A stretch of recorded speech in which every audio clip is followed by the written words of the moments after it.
आर्हत वाङ्मय में कहा गया है, धम्मो मंगल मुक्किट्ठम अहिंसा संजमो तवो देवावि तं नमं संति जस्य धम्मे सयामणो। जैन आगम 10वें आलियम की यह गाथा या श्लोक है। इसमें धर्म का सार मानो भरा हुआ है। संक्षेप में पूरी धर्म की व्याख्या इसमें आ गई है। आदमी मंगल चाहता है कि मेरा मंगल हो, कार्य निर्विघ्न संपन्न हो जाए, जीवन मेरा अच्छा रहे, सब ठीक रहे। ऐसी मंगल की कामना आदमी स्वयं के लिए भी कर सकता है और मौके मौके पर दूसरों को भी मंगल कामना देता है, मंगल आशीष देता है कि मंगल हो, अच्छा हो, चिरायु बनो। शास्त्र में मंगल की चर्चा हुई है इसी श्लोक में कि मंगल चीज है क्या। पदार्थों को भी मंगल शुभ के रूप में लिया जाता है। अक्षत, गुड़ आदि चीज़ें मंगल के रूप में काम में ली जा सकती हैं। और कोई अच्छा शकुन मिल जाए उस समय प्रस्थान करें, ऐसा भी कोई ध्यान देने वाले दे सकते हैं। कोई नया बढ़िया कार्य शुरू करना है या कहीं के लिए प्रस्थान करना है तो शुभ मुहूर्त देख करके शुभ समय में काम किया जाए ताकि अच्छा हो सके, मंगल हो सके।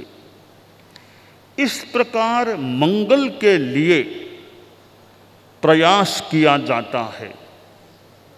शास्त्रकार ने जो बात कही वह बहुत ही महत्वपूर्ण बात है कि मंगल क्या है दुनिया में। और उत्कृष्ट मंगल का धम्मो मंगल मुक्किट्ठम, सबसे बड़ा मंगल धर्म होता है। धर्म से बढ़कर दुनिया में उत्कृष्ट मंगल, इससे बढ़िया मंगल कोई नहीं होता, ऐसा लगता है। तो प्रश्न हो जाता है कि धर्म उत्कृष्ट मंगल है तो कौन सा धर्म? जैन धर्म उत्कृष्ट मंगल है, बौद्ध धर्म उत्कृष्ट मंगल है। अंबेडकर जयंती का प्रसंग भी, और इधर बुद्धिज्म से जुड़े हुए लोग का बौद्ध धर्म सबसे अधिक मंगल है, बढ़िया मंगल है। सनातन धर्म, ईसाई धर्म, इस्लाम धर्म, सिख धर्म, कौन सा धर्म है जो उत्कृष्ट मंगल है? बहुत ही संतोष की बात है इस श्लोक में जैन धर्म का नाम नहीं लिया, न और किसी बौद्ध का, सनातन का, किसी का नाम नहीं लिया, फिर भी कहा धर्म उत्कृष्ट मंगल है। तो आखिर कौन सा धर्म उत्कृष्ट मंगल है? एक श्लोक में 4 चरण हैं, 1/4 हिस्सा श्लोक का एक चरण, उसमें धर्म का सार बता दिया, यानी धर्म बता दिया। अहिंसा संजमो तवो, अहिंसा धर्म है, संयम धर्म है और तप धर्म है।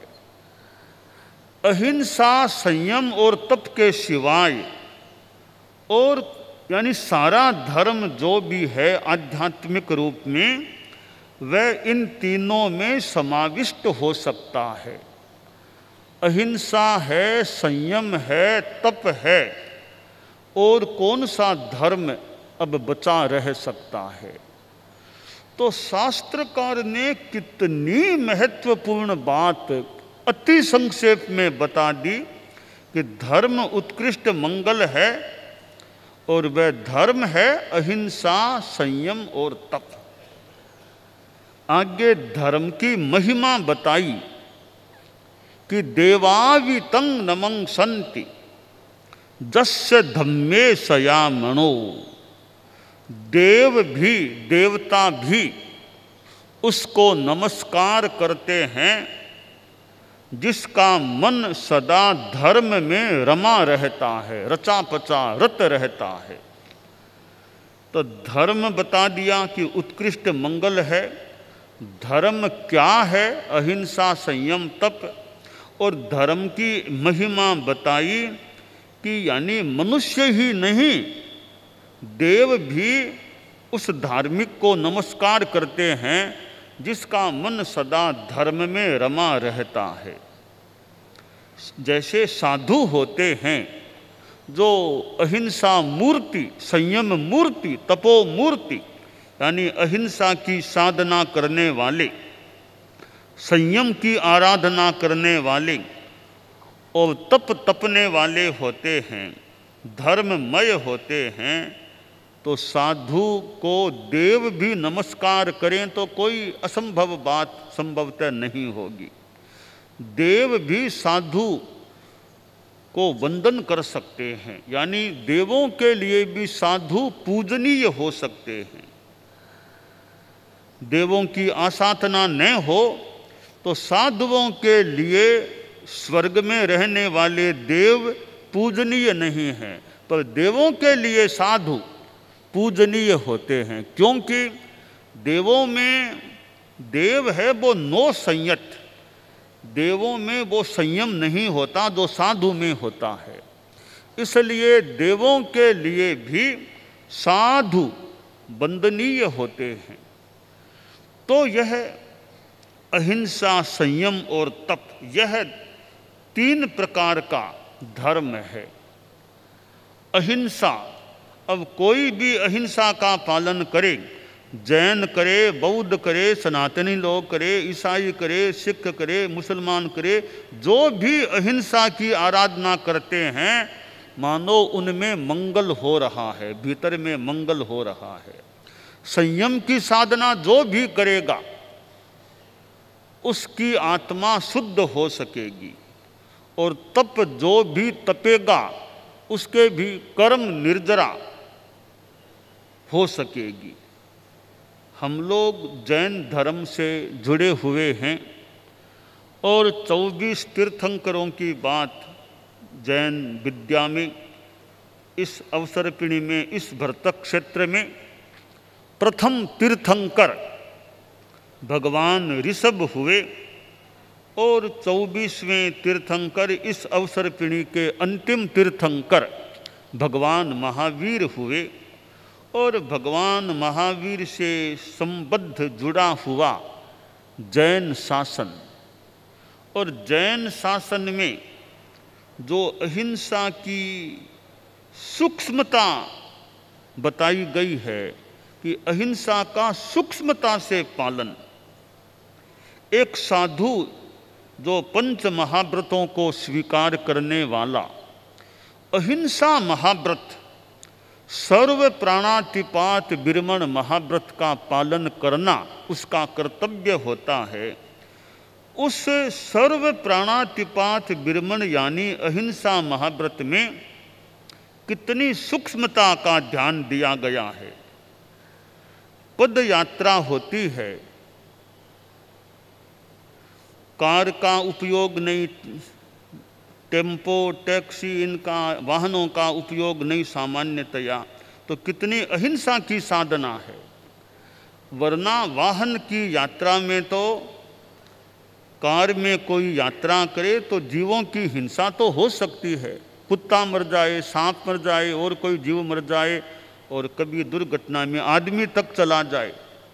कीड़े मकोड़े तो कितने मरे, कौन गिनती करे, क्या पता चले।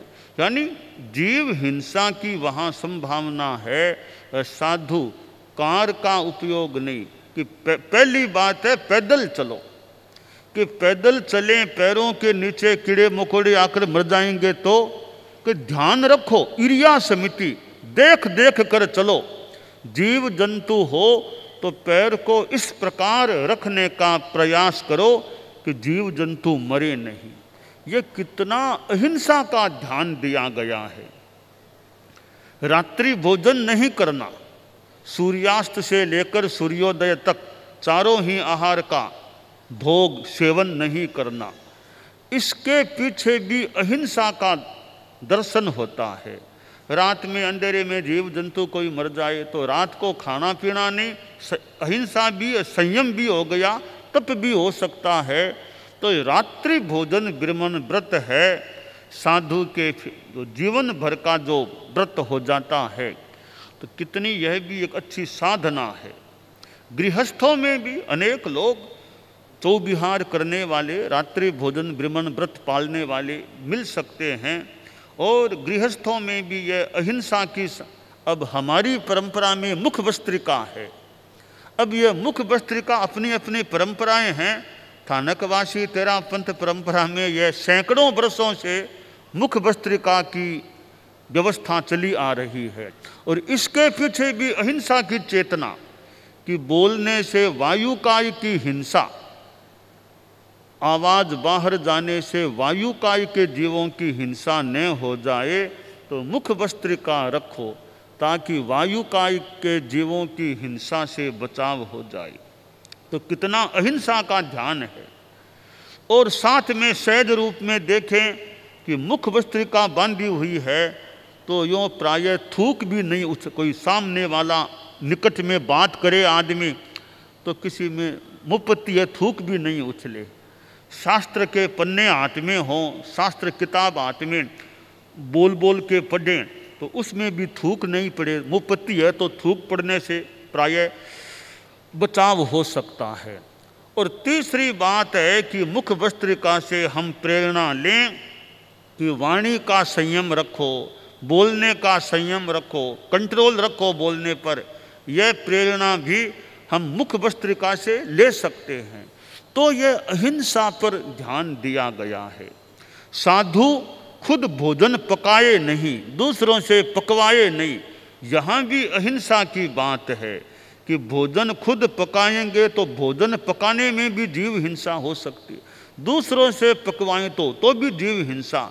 तो कहा बस न पकाना न पकवाना, जहाँ दुमस्य पुप्फेसु भमरो आबियई रसम, नय पुप्फम किला में ई सोय पीणे ई अपयम। भंवरे की तरह, भंवरा है, उड़ता है, एक फूल पर गया, थोड़ा सा रस पिया, सारा रस नहीं, थोड़ा सा पिया, अगले फूल पर थोड़ा सा रस, फिर अगले थोड़ा सा। एक फूल से सारा रस नहीं ले, थोड़ा थोड़ा रस लेकर काम चलाओ। इसी तरह साधु भंवरे की तरह जगह जगह घरों डेरों में जहाँ भी जाओ, भोजन घरों में भोजन जैसे बनता है, एक घर में 10 रोटियाँ बनी, आधी रोटी साधु को दे दी तो घर में क्या फर्क पड़ेगा। यूँ थोड़ा थोड़ा लेने से साधु का काम चल सकेगा। तो यह है जैन धर्म में अहिंसा का सूक्ष्म ध्यान दिया गया है। साधुओं के वो अहिंसा का महाव्रत है। और गृहस्थों भी के लिए भी एक सीमा तक अहिंसा का पालन करने का उपदेश संदेश मिलता है। अब संयम की बात है कि संयम करो।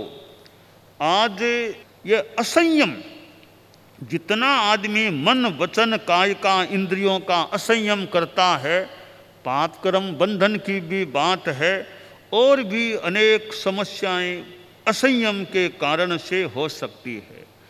विद्यालय में विद्यार्थी पढ़ते हैं, आज कितने शिक्षा संस्थान है। हमारा तो शिक्षा संस्थानों में बहुत ज़्यादा बीआरओ में जाना रहना, शिक्षा संस्थान में रहने के लिए बहुधा मिलते हैं।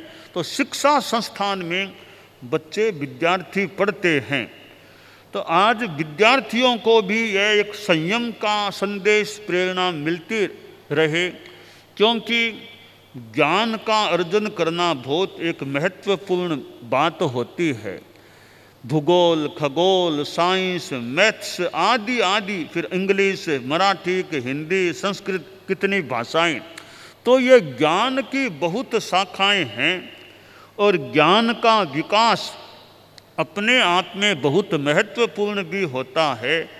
इस ज्ञान के साथ, नॉलेज के साथ बच्चों को अच्छे संस्कार भी देने का प्रयास चलता रहे कि बच्चों में ईमानदारी का मनोभाव रहे। झूठ, कपट, चोरी से जितना संभव हो सके ज़्यादा से ज़्यादा बचने का मनोभाव, यह संस्कार विद्यार्थियों में जागे।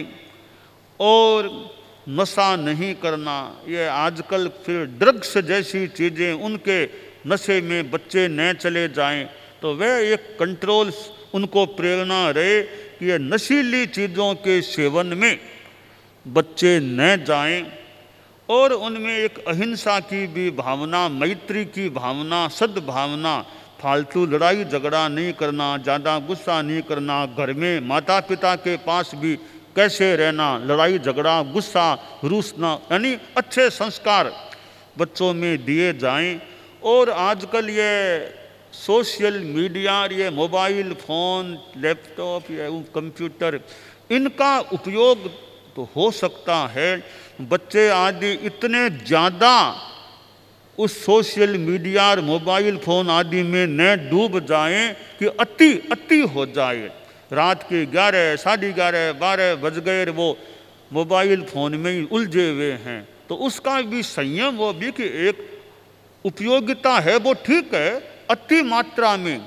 संस्कृत का सूक्त है, अति सर्वत्र वर्जयेत, अति सब जगह ही छोड़ने की, अति नहीं करनी चाहिए। ये तो सोशल मीडिया, ये मोबाइल फ़ोन जैसी चीज़ें हैं, तो बच्चे हैं और भी इतने अनावश्यक रूप में, अति मात्रा में उसके साथ संपृक्त न रहें, अपनी एक सीमा और विवेक रखें, तो यह एक संयम की बात हो सकती है। तो ये नशीली चीज़ें, इधर ये मोबाइल फ़ोन आदि चीज़ें और भी पदार्थ हैं, दुनिया में मेटेरियलिज्म और स्पिरिचुअलिज्म, यह भौतिकतावाद और आध्यात्मिकतावाद।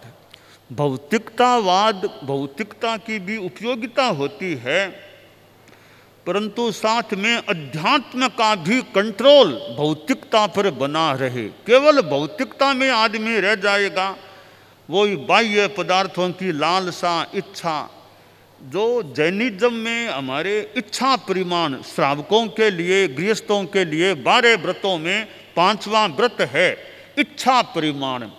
यह ऐसे तो धर्म का तो है ही है, पर इच्छा परिमाण आदमी को शांति से जीना है तो ज़्यादा लालसा आकांक्षा रहती है, तो भीतर की शांति भी भंग हो सकती है।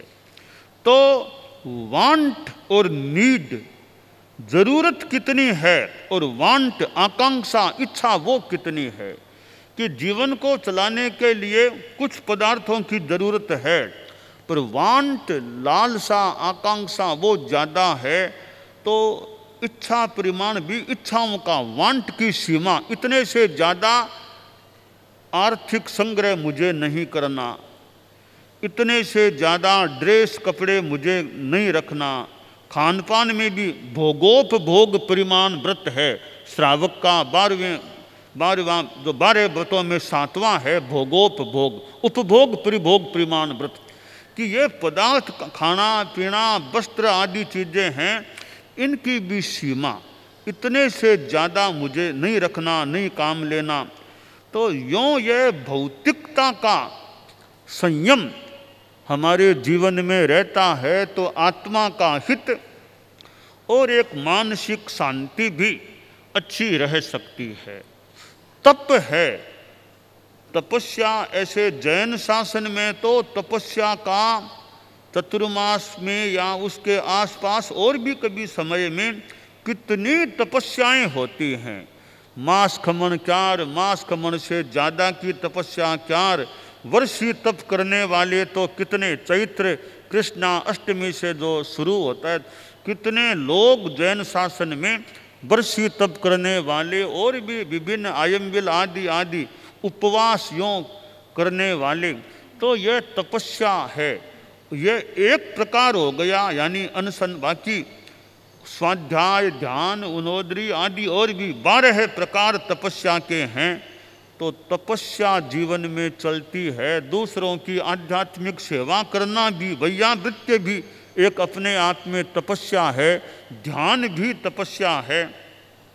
तो तपस्या से तपना, खुद को तपाना, और तपाने से भी निर्मलता, चेतना की निर्मलता बढ़ती है। तो तप भी मंगल है, अहिंसा मंगल है, संयम मंगल है और तप मंगल है। यह धर्म का संदेश तीर्थंकरों से मिले। तीर्थंकरों की अनुपस्थिति में आचार्य हैं और भी उपाध्याय हों, साधु साध्वियाँ, आप गृहस्थों में भी कई बड़े जानकार हो सकते हैं जो धर्म का संदेश दे सकते हैं। कितने स्वाध्यायी, उपासक, उपासिका, ये लोग भी अपनी ओर से धर्म का प्रचार करने का, धर्म का उपदेश सुनाने का प्रयास करने वाले होते हैं, हो सकते हैं। तो धर्म का संदेश, और वैसे आचार्य होते हैं वे अपने जैन शासन में एक मानव प्रतिष्ठित होते हैं। और कितने कितने आचार्य जैन शासन में हुए हैं, और आचार्यों ने भी अपने ढंग से अतीत काल में मानवता की सेवा कर दें, धर्म का प्रचार प्रसार, जैन शासन के लोगों की सेवा। हमारे जो शास्त्र हैं, आगम हैं, आगम हमारे यहाँ 32 आगम जो सम्मत हैं। और हमारे संतों को याद है कि नहीं, पता है कि नहीं, पुराने ज़माने में अमोलक ऋषि की 32 अमोलक ऋषि के वो आगम 32 वो हमारे कल्प करने में, पढ़ने में, स्वाध्याय में संत लोग, तो अमोलक ऋषि की 32 वो संक्षेप में यूँ उसमें वो दिया हुआ था। तो वो आगम बाद में और भी फिर तो इधर मधुकर मुनि के और के स्थानकवासी वो भी, और हमारे फिर आचार्य श्री तुलसी के वाचना प्रमुखत्व में कार्य शुरू हुआ। कितने कितने आगम व्याख्या अनुवाद सहित प्रकाशित जैन विश्व भारती द्वारा प्रकाशित साहित्य आगम का उपलब्ध हैं। तो यह जो जैन शासन की एक संपदा है, आगम, आगम की वाणी, और जहाँ कितनी ज्ञान की बातें, कितना मार्गदर्शन हमें जैन आगमों में प्राप्त होता है। आचार्य श्री तुलसी जो महाराष्ट्र में भी पधारे थे, इधर आनंद ऋषि जी महाराज थे। तो आनंद ऋषि जी महाराज का आचार्य श्री तुलसी का मिलना हुआ था दिल्ली में सन 1965 की लगभग की बात है। आचार्य श्री तुलसी थानक में पधारे थे, वहाँ आनंद ऋषि जी महाराज थे, उनसे मिलना हुआ। फिर आनंद ऋषि जी महाराज गुरुदेव तुलसी को पहुंचाने के लिए उधर से नीचे पधारे। यूँ अच्छा सौहार्दपूर्ण एक मिलन हुआ था। भगवान महावीर की निर्वाण शताब्दी 25वें सन 1974 में जब दिल्ली में अनेक आचार्य और थे, तो आचार्य श्री तुलसी, आनंद ऋषि जी महाराज और भी देश कई आचार्य, साधु साध्वियाँ और दिल्ली में उस समय थे। तो यूँ आनंद ऋषि जी महाराज और आचार्य श्री तुलसी समकालीन से ऐसे रहे हैं। गुरुदेव तुलसी के समय में ही उनका महाप्रयाण हुआ था, तो ऐसे मिलना हुआ था। बाद में सुमुनि जी महाराज से भी पहले विवाह मिलना, तो यानी जैन शासन में जो हमारे संदेश आगम आदि के हैं उनको प्रसारित करना, उनको बताना, मूलतः अहिंसा, संयम और तप, इन 3 चीज़ों का जितना प्रचार प्रसार होता है, खुद की आत्मा में अहिंसा, संयम, तप हो और दूसरों को भी अहिंसा, संयम और तप का संदेश सुनाने का, बताने का, पहुंचाने का प्रयास हो। और आज कितने लोग जैन शासन के विदेश में रहने लग गए हैं, अमेरिका में, लंदन में, ऐसे और भी देशों में, कि जैन समाज के लोग भी बाहर रहते हैं और वहाँ के लोग भी, और भी लोग हो सकते हैं। तो बाहर भी कैसे धर्म का, अध्यात्म का प्रचार प्रसार हो सके। आचार्य श्री तुलसी के समय वो समण श्रेणी शुरू हुई। समणियाँ अभी भी कई विदेश में हैं, अमेरिका, लंदन, उधर रहती है, जाती हैं, काम करती हैं। तो यानी एक वहाँ जैन समाज के बच्चे भी हैं, तो बच्चों को अब संस्कार कैसे मिलें? भारत में तो मान लो फिर भी साधु संतों से संपर्क हो जाए, अब विदेश में कितना कुछ हो सकता है।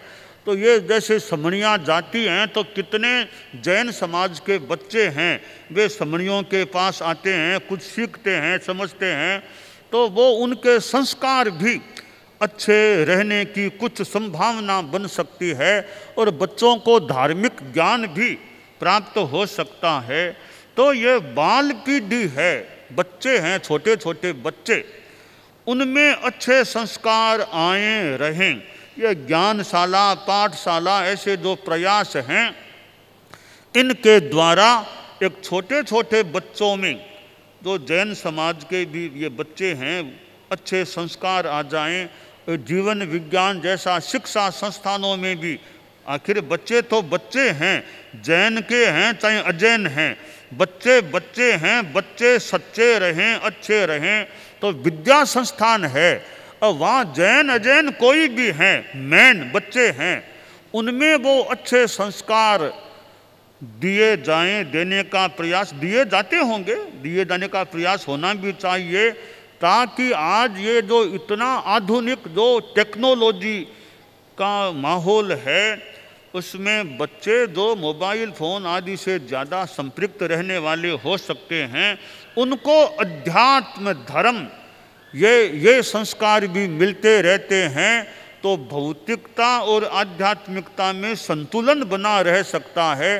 वरना अकेली भौतिकता ज़्यादा हावी हो जाती है तो फिर समस्याओं का जन्म हो सकता है, समस्याएं बढ़ सकती हैं।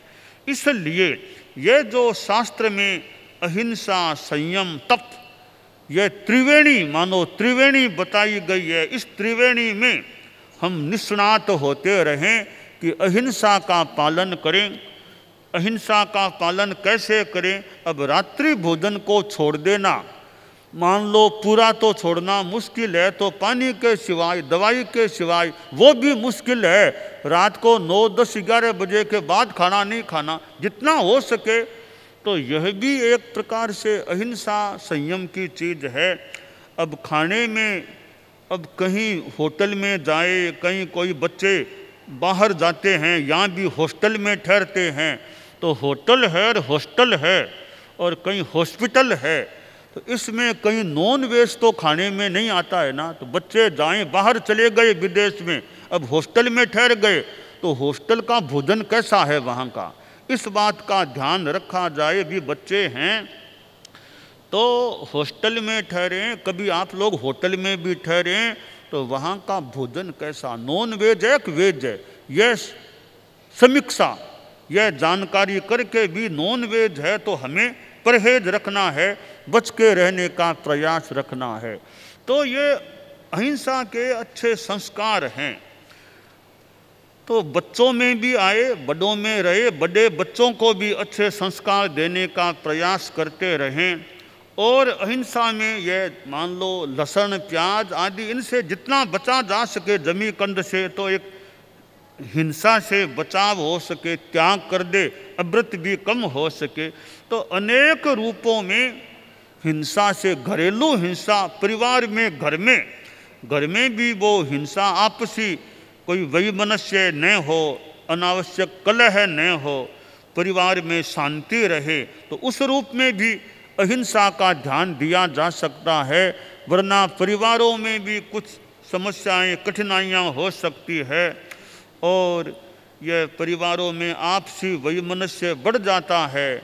फिर कोर्ट के चक्कर लगाते रहो, कोर्ट में जाते रहो, वरना घर की बात घर में ही सुलझ जाए, परिवार की बात परिवार में ही सुलझ जाए, तो कोर्ट में जाने की फिर अपेक्षा भी न रहे।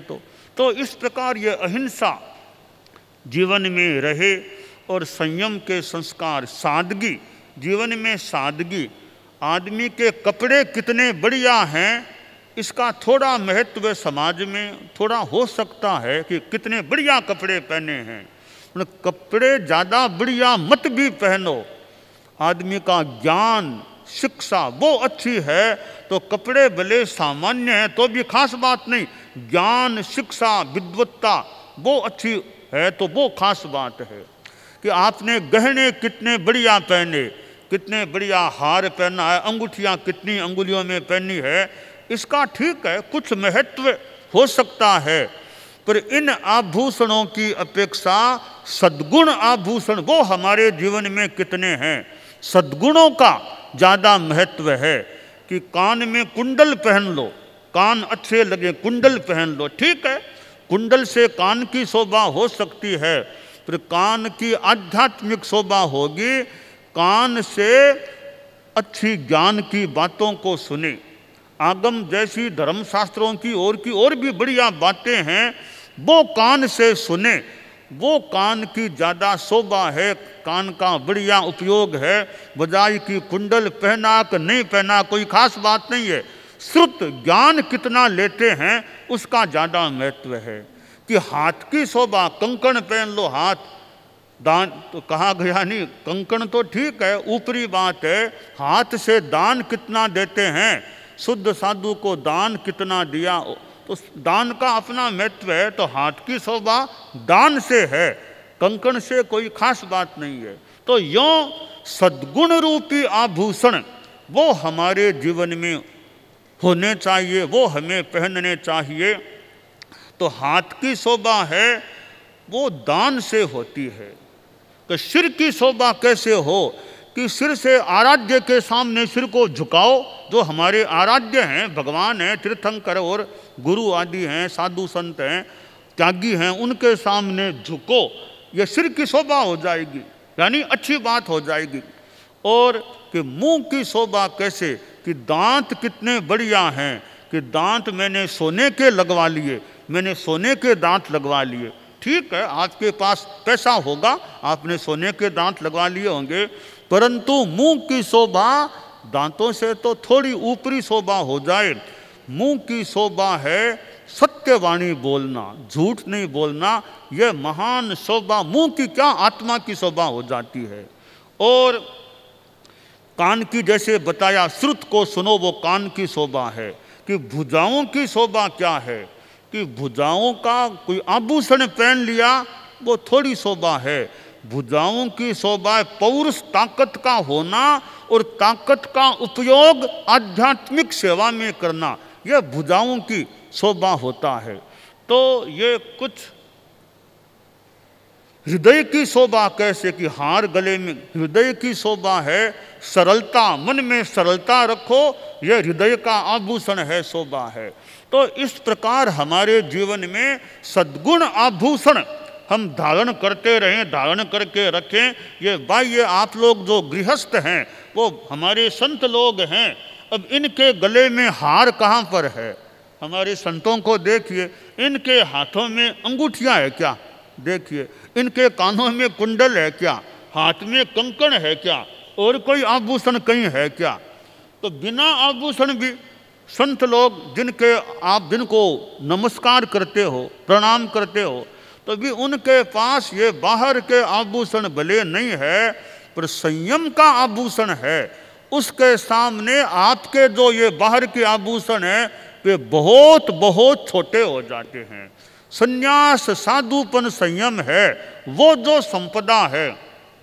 आप लोग गृहस्थ हैं, जैन समाज में मान लो सेवा के कितने उपक्रम, ये लौकिक सेवा के भी उपक्रम चलते हैं। अब कितने हॉस्पिटल चलाए जा रहे हैं, शिक्षा संस्थान चलाए जा रहे हैं, और भी सेवा के जो भी ऐसे अनेक, कहीं नेत्रालय, कहीं कुछ सेवा के मान लें। इस सेवा कार्य में भी जितनी एक अपनी निर्मलता बनी रहे, शुद्धता बनी रहे, तो सेवा के अनेक उपक्रम जैन समाज के द्वारा कितनी जगहों पर सेवा के कार्य देखने को हॉस्पिटल, शिक्षा संस्थान आदि आदि के रूप में मिल सकते हैं। तो ये सेवा के माध्यम हैं, इसका पैसा होता है, अर्थ होता है, तो और अनेक उपक्रम भी शुरू किए जा सकते हैं।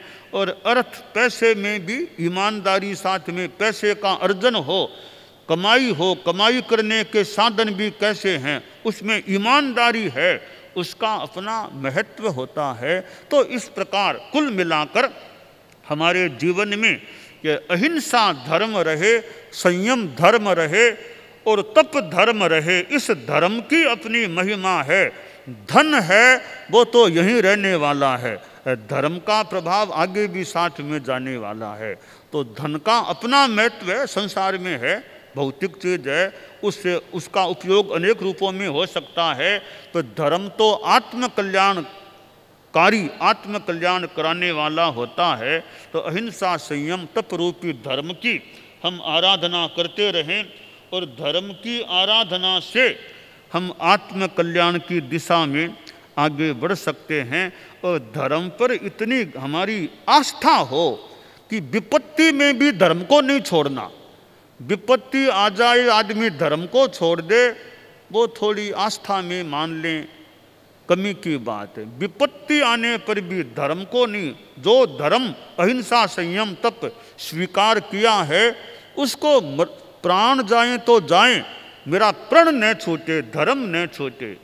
अरहन्नक, अब कितनी सामने कि जहाज को डुबोने की, देव माया के द्वारा डुबोने की कठिनाई की बात आ गई, पर अरहन्नक का धर्म को छोड़ दो, धर्म को छोड़कर धर्म नहीं छोड़ना है, कुछ भी हो जाओ धर्म नहीं छोड़ना है।